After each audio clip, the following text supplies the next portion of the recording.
झीलों की नगरी उदयपुर से रात्रि का गोविंद लाल ओढ़ का फतेह सागर झील पर प्यार भरा नमस्कार। आप देख रहे हैं रात की 11 बज रही है और आइए ले चलते हैं आपको फतेह सागर झील के खूबसूरत दृश्य का आनंद लेने। तो चलिए बिना देर किए चलते हैं फतेह सागर झील का दीदार कर लीजिए। भीड़ देखो, ज़बरदस्त भीड़ रहती है।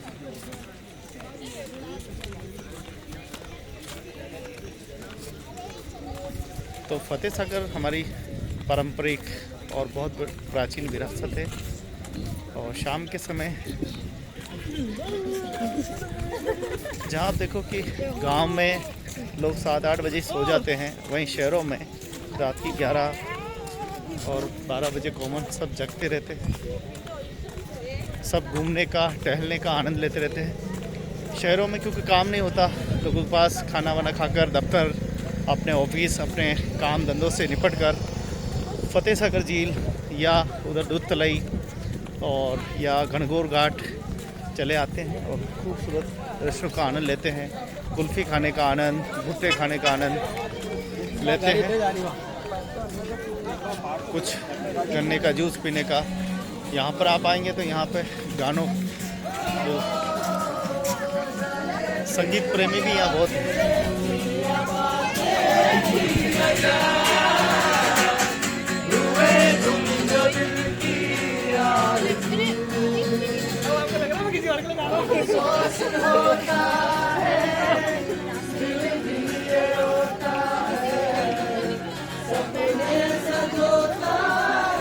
तो अगर आप भी रात को आएंगे तो आपको ऐसे गाने सुनने को मिलेंगे मज़ेदार।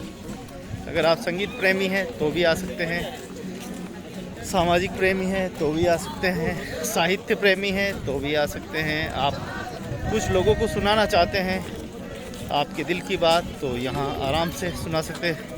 बहुत सारे लोग यहाँ आते हैं, कठपुतली वाले भी आते हैं।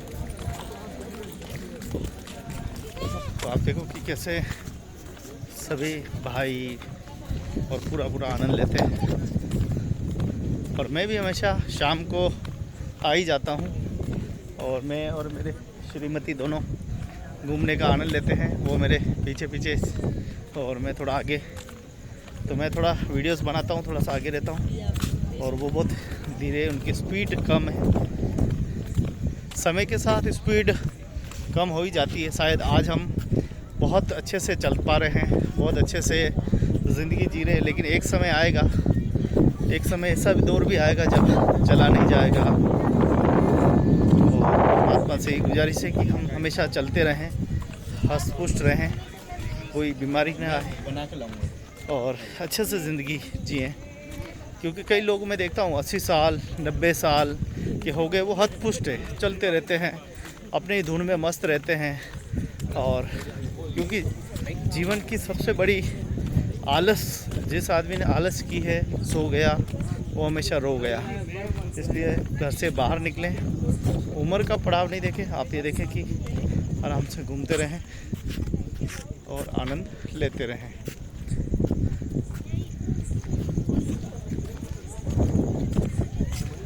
कई संतों ने, महंतों ने, कई भजनकारों ने भजन भी बनाए हैं कि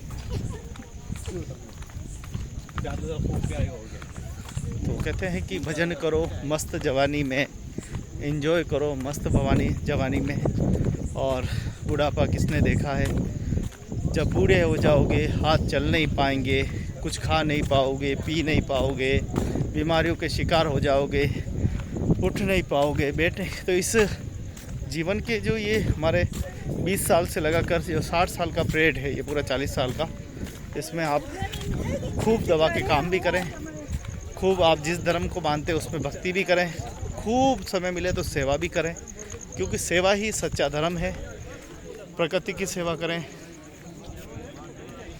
और संस्कृति की सेवा करें, यही हमारा फर्ज है, यही हमारा कर्तव्य है, यही हमारी संस्कृति, यही हमारी परंपरा है।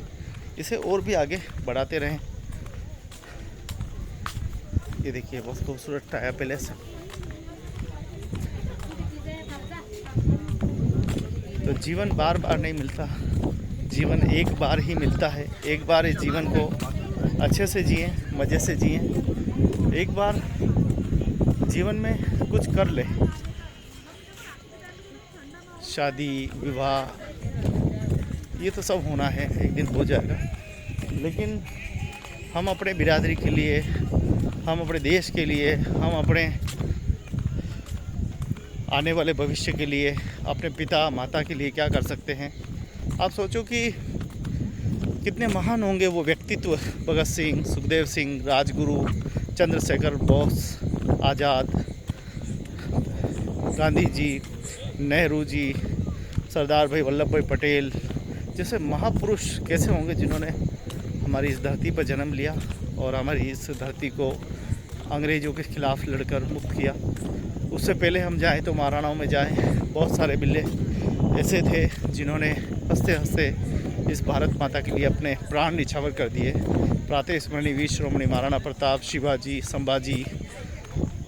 हम सिर्फ महाराष्ट्र और सिर्फ हमारे गुजरात और हमारे राजस्थान का इतिहास देखें तो वास्तव में पूरे विश्व का इतिहास है। तो बहुत प्राचीन हमारे इतिहास है, बहुत प्राचीन हमारे ग्रंथ है। हमें अपने ग्रंथों की संरक्षण करना, हमारी संस्कृति के संरक्षण करना भी हमारी अपनी जिम्मेदारी है। इसके साथ हम आगे क्या कर सकते हैं।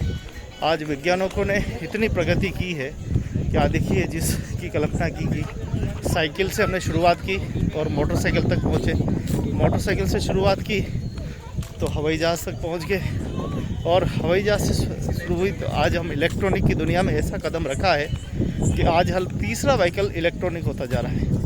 इलेक्ट्रॉनिक बसें आ रही है, इलेक्ट्रॉनिक स्कूटी आ रही है। इलेक्ट्रॉनिक का बाज़ार इतना बढ़ गया है कि मोबाइल भी अब ट्रांसप्लांट आने लगे। यानी जब हमने कभी कल्पना नहीं की तो मोबाइल में सारी चीज़ें दिखेगी। अब मोबाइल बिल्कुल क्लीन दिखता है। तो कितनी बड़ी बात है, हमारे वैज्ञानिकों ने गजब की प्रगति की है, गजब की। तो हमारे वैज्ञानिकों ने अद्भुत प्रगति की है। सभी को प्रणाम करते हैं। आने वाला समय भी और ज़्यादा प्रगतिशील आने वाला है। और रात को 11 बजे के बाद सारे बाज़ार बंद होते हैं तो हम भी चलते हैं अपने घर। तो झीलों की नगरी उदयपुर के खूबसूरत फतेह सागर झील पर आते रहें। सभ्यता, संस्कृति, परंपराओं का विशेष ख्याल रखें। न खुद परेशान हो, न दूसरे को परेशान करें। अगर आपने किसी को परेशान किया तो भाई साहब जेल जाना बिल्कुल पक्का है, फिर पुलिस आपको छोड़ने वाली नहीं है। इसलिए आप संस्कृति में रहें, परंपराओं में रहें। खुद अपने सम्मान को बनाए रखें। खुद का सम्मान करना ही दूसरों का सम्मान है। तो खुद का सम्मान करें और इस संस्कृति और इस प्रकृति में अपना योगदान देते रहें।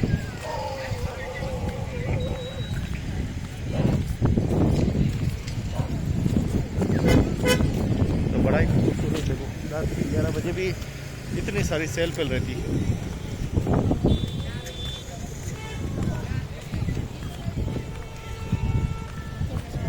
देखो नन्ना मुन्ना बच्चों को कैसे घुमाने लाते हैं माता पिता। ये होता है। तो एक तरफ आप देखो कि विसंगतियों में गिरने वाले लोग, ऐसे ही गलत कृत्य करने वाले लोग या तो जेल की सलाखों में सड़ रहे होंगे, वहाँ अपना सिसक के दम तोड़ रहे होंगे। उनके बच्चे पता नहीं कैसे जीवन जी रहे होंगे। जीवन वही है जो ताजगी के साथ जियो। क्रोध पर नियंत्रण करो, परंपराओं के लिए काम करो, समाज के लिए काम करो, अपने भविष्य के लिए काम करो, तो बहुत ही अच्छा रहेगा। जीवन सुखद में रहेगा, अच्छा रहेगा। और जब आप अच्छा काम करने निकलोगे तो 10 ताने भी मिलेंगे, 10 लोग आपके विरोध भी होंगे, लेकिन प्रेम के साथ हंसकर मुकाबला करें। अगर गलती से भी आपा खो दिया तो बीच बाजार में ही आपका मज़दार खत्म हो जाएगी। इसलिए अपने आपे को अपने वश में रखें, करते जाएं जितना हो सके। मार खा के भी न रोए। जो मार खा के नहीं रोते उन्हीं का तो कीर्तिमान इतिहास होता है। आप भी अपने कीर्तिमान इतिहास के सुनहरे पन्नों में अपनी अमर छाप छोड़ें, जिससे संस्कृति और प्रकृति और लोग हमेशा याद करते रहें। आप सभी का बहुत बहुत धन्यवाद। जय हिंद, जय भारत। मिलेंगे कल अगली स्टोरी में नए उम्मीद के साथ। देखते रहे झीलों की नगरी उदय।